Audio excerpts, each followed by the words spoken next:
Next, I would like to talk about a very interesting discovery from May, or that was announced in May. I'm not quite sure when it was actually excavated.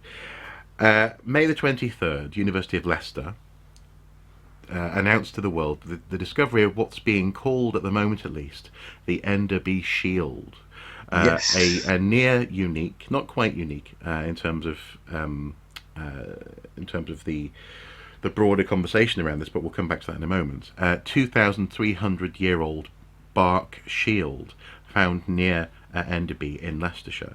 And this is interesting because it speaks to a way and a form of combat in the Iron Age. So when the Romans eventually turned up and all this sort of stuff, that has hitherto never really been fully imagined. I'm using my words carefully there because one of the if you asked me, or if I imagine if I asked you about Iron Age combat, one of the things that lots of people talk about is this idea of champions. There was this Yes. notion that you'd have two opposing armies, and according to some of the observations from people like Caesar, what happens is the armies turn up in Iron Age Europe, they face off, they shout and scream, people ride around on their chariots, and then a champion from each army is selected to actually have the battle. And also, apparently, there were druids floating around blessing people and all sort of malarkey. It's an interesting spectacle, but actually, this shield being made of a very light material, essentially tree bark, with some supporting straps on there as well, made out of wood. It speaks of fluidity and fast-moving combat that hitherto has only really been seen in other parts of the world. So in the Amazon region, or in Aboriginal Australia, and maybe actually what we should be imagining in terms of Iron Age combat are people. I suppose almost like a skirmish that moves around the landscape, something which actually is not like the blocks of men, marching in unison with shields that we're accustomed to in ancient Greece and Roman combat. But we see why is this coming to you as a surprise? Because it doesn't surprise me that this artifact has turned up. And I think what we have to say at the beginning, actually, it's the University of Leicester Archaeological Service found the shield, and as a technical piece of archaeological recovery, they've done a blinder. Yeah, yeah. It's been beautifully recovered, and the interpretation has been really well done. Now, interesting, we were talking earlier on about you've just been on holiday. You've just been on holiday in the north of Ireland, and And the in fact Republic. in Ireland, Yeah. and in the Republic, yeah. And of course, one of the most famous stories from Irish folklore is Cuchulainn and the cattle raider Cooley, the Toyn, and that is full of descriptions of this kind of champion warfare. Cuchulainn himself is the great champion, the Hound of Ulster, Yeah. and the Warriors of the Red Hand, and so on. And you cited Caesar and the Gallic Wars as well, and he describes the chariot warriors charging across the landscape, and effectively they throw javelins, they jump down, they fight, they get picked up. A chariot acts almost like a modern armoured personnel carrier, transporting troops to the battlefield, Yeah. dropping them off to do their job, and then picking them up again. Yeah. Or even in that sense, like a helicopter. That's Yes, kind of, exactly. Yeah, exactly. And so in that sense, are you saying that as far as you're concerned, actually, these very staid descriptions of battles They're just wrong. should always have been peppered with this notion of fluid and movement and Absolutely. No, we were skewed for a long time, I think, by the military historians who saw, the great generals of Greece and Rome. We don't know the names of the great warriors or very few of the great warriors of pre-Roman Western Europe. I hesitate to use the word Celtic, so I know that's a real, particularly at the moment, again, it's a very vexed one. We know that we've got Caratacus, we've got, or Caradocus he's called, we've got Vercingetorix, who opposes Caesar, and a few others, Boudica, and Calgarcus. And can I just ask, what tribe was Boudica from? the Iceni. Well done. I thought you were going to say the Iceni then. I was going to get very annoyed. It's like, pick one. It's Boudicea Iceni or it's Boudica Ikeni or Ikeni. Yeah, anyway, go on. No, I was going to say, and none of them rank in the military histories alongside, Alexander the Great and Julius Caesar and Constantine who won the Battle of Milvian Bridge and all the rest of it. So that culture really has perhaps not been given as much regard as it could have been, should have been, and assumptions have been made that maybe the actual evidence doesn't support. But also there is a very good argument to be made that, and I've always been painfully aware of this, that especially for example Caesar, he was writing for a Roman audience. He had no interest in accurately portraying anything, and apart from his own genius. Well, apart from his own, yeah, exactly, yes. But as I say, accurately portraying things. Yeah.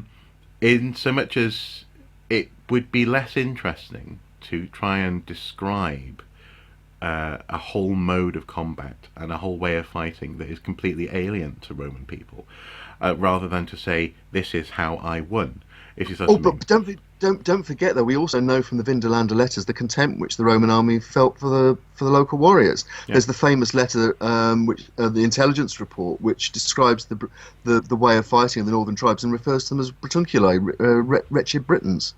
Exactly. Wretched Brits. So these Roman professionals regard them with a fair degree of contempt. The fact that they managed to massacre the 9th Legion in AD 60 and so on, it sort of goes a little bit by the by.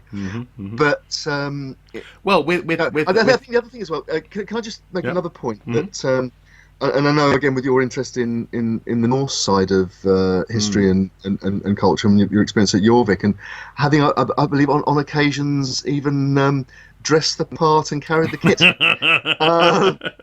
Well, actually. So go on. You were saying. Well, I was just going to make the point really that again, when people came to look at in modern times, experimental archaeologists came to look at Viking equipment, and particularly again Viking shields. Because we had this image of the shield wall, almost like a brick wall, where this great heavy clunking thing went across the battlefield that waves of the enemy broke themselves against.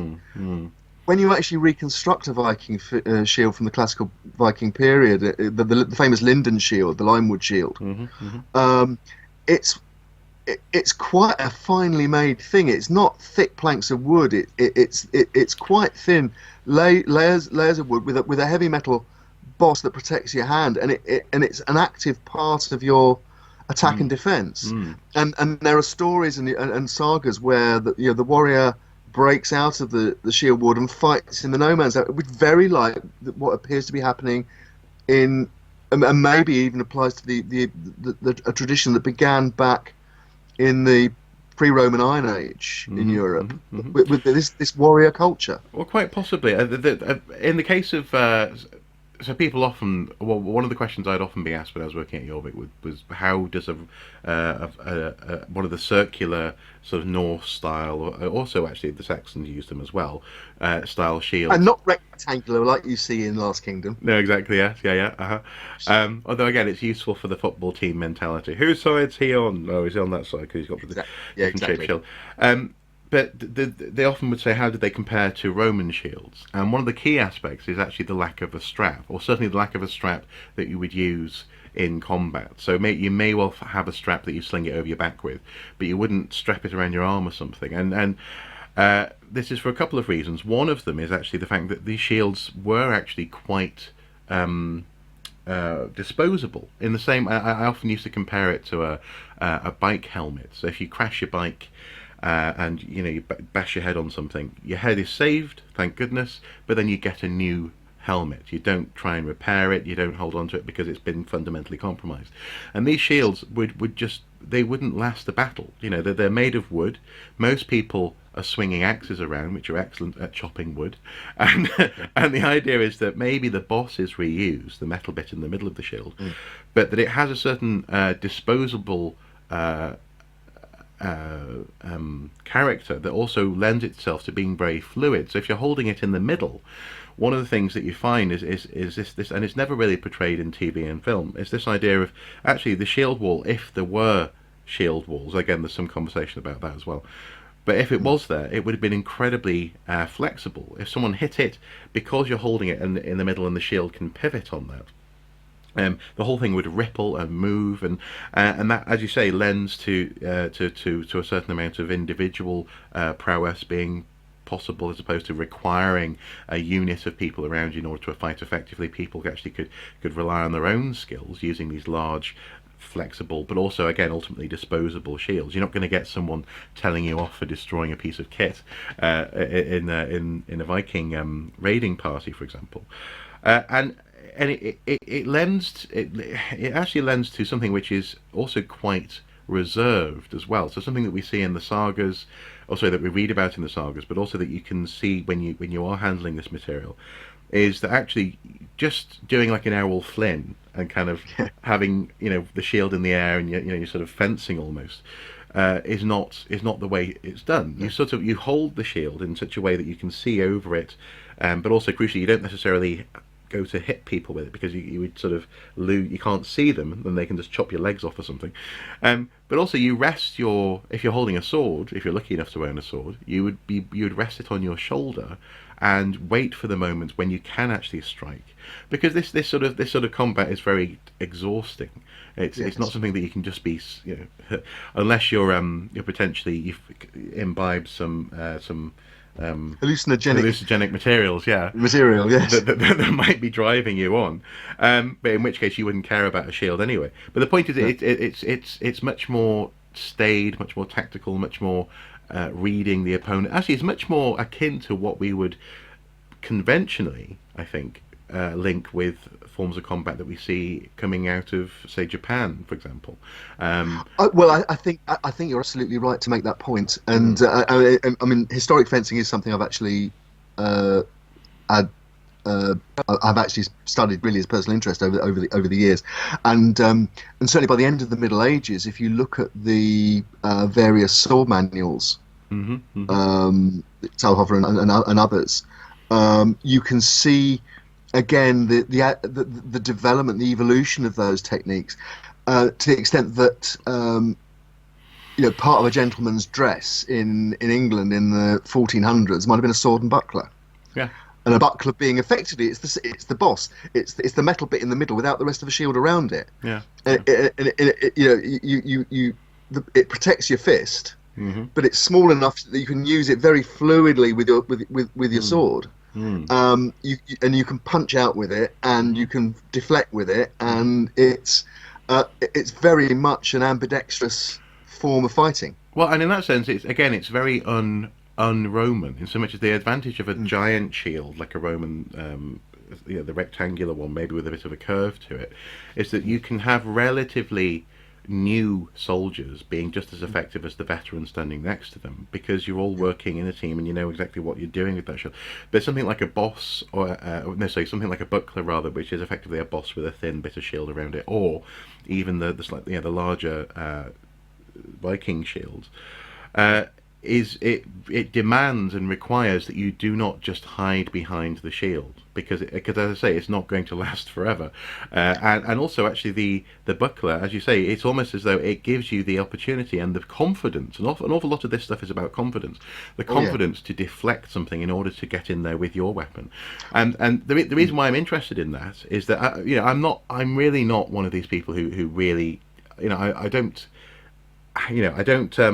get overly excited about battles, but what I am interested in though is the practicalities and the reasons for this material, and in that case, things like helmets, for example. You'll often let's say, again at Jorvik, but also when I do school workshops, you go in with helmet and chainmail and all this sort of stuff, and they put this stuff on. And they just presume that now they're like RoboCop, they're just invincible. No one can actually hurt them. Whereas actually, the helmet, it's not so much that it protects your head, because actually a straight blow would crush the helmet and kill you, but it gives you the confidence to proceed Yeah. and maybe survive a glancing blow that lets you have the We, advantage. Is that was that we the case? only have to look back to the Gulf War in 2003, I think it was, wasn't it? Where one of the controversies was that the British were so underprepared that they didn't have enough kits of body armor to send out with the soldiers. So the kit shortages were a practical problem and a morale problem, and an indicator maybe that the government wasn't as ready as it should have been to kit its troops out before sending them off to war. Yeah, yeah. Well, and I suppose that relates to, just bringing it back to the artifact in question. It relates to this archaeological discovery in so much as the equipment tells you an awful lot about the mode of combat that people are engaged in, and so you can learn an awful lot about how and why. People were fighting the way they were from what they were using. In this case, the description here, actually in the Independent article, is a shield that originally measured at least 67 by 37 centimeters, and was found 3 kilometers southwest of Leicester as part of a routine investigation on the site by University of Leicester Archaeological Services archaeologists on behalf of local brewers. Everards of Leicestershire. Interesting. The detailed scientific analysis and investigation of the shield, which was originally unearthed in 2015, so there you go, 4 years ago, wow, has taken more than 3 years to complete. And so, yes, again, this all just comes back to that sense of this being an insight into the flavour of combat that was available. Now, the thing is, we also need to be careful here, in so much as we shouldn't, based on one discovery, now characterize the entire Iron Age differently. This could be a way of making a shield, but maybe not the way of making a shield. In the Independent article here, actually, there's a wonderful photograph of Australian Aboriginal two guys removing tree bark, actually from a living tree, presumably going to leave the tree. They don't have to fell the tree to do it in order to make a shield, and it may well have been this is actually an on the move solution, and that there may have been more professional or higher ranked versions of shields that were made out of slightly more durable material than tree bark. Although, interestingly, as part of this discovery, experimentation has shown that actually the bark reacts almost like rubber. I was going to say blubber then, like rubber to blows, sword blows, spears, etc., etc. It's actually quite a good material for making a shield. So this is going to require some calibration, I think, in terms of how it relates to broader Iron Age studies. We need to understand the benefits, but also how prevalent this mode of production might have been. Absolutely. I mean, I just want to make one final point, really. And again, one of the earliest pieces of experimental archaeology I read about in the 1970s was some work that had been done on Bronze Age swords and shields. And also taking as an inspiration the famous Battersea shield, which is thin bronze and enamel and very decorative.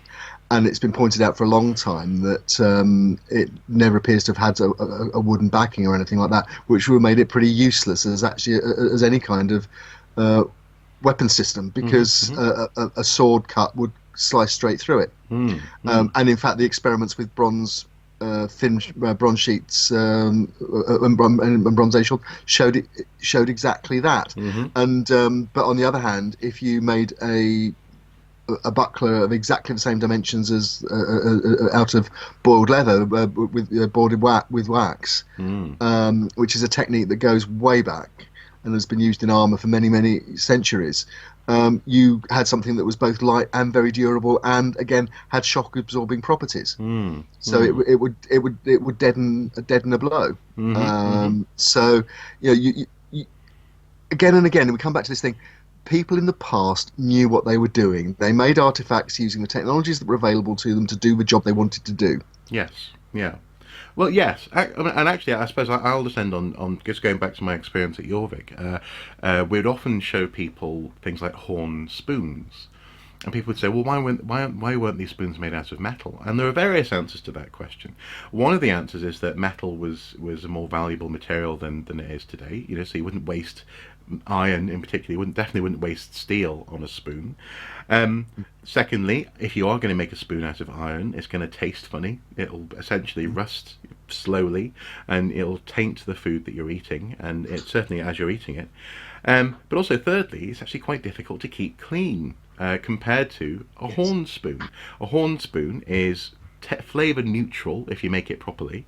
If you look after it, it's quite durable. It's actually essentially like a modern plastic, and also in that sense, it's actually quite hygienic. This wasn't as ever. This isn't people limited by the time that they're living in.